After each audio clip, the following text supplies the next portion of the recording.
पाकिस्तान तहरीक इंसाफ का मुज़ाकरात की नाकामी पर बड़ी तहरीक और लॉन्ग मार्च का इंदिया।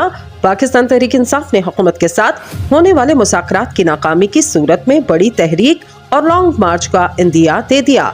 समाजी राब्ते की वेबसाइट ट्विटर पर अपने ट्वीट में फवाद चौधरी का कहना था, तहरीक इंसाफ मुज़ाकरात की कामयाबी चाहती है, लेकिन नाकामी की सूरत में हिकमत अमली मुरतब कर ली गई।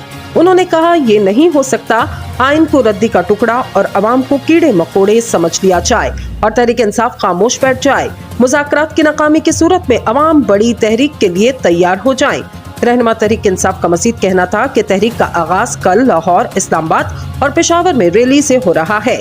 इसका नुक्ता अरूज एक तारीखी लॉन्ग मार्च होगा। वाज़ेह रहे, हुकूमती और तहरीक इंसाफ के नुमाइंदों के दरमियान मुज़ाकरात के हवाले से 2 बैठकें अब तक हो चुकी।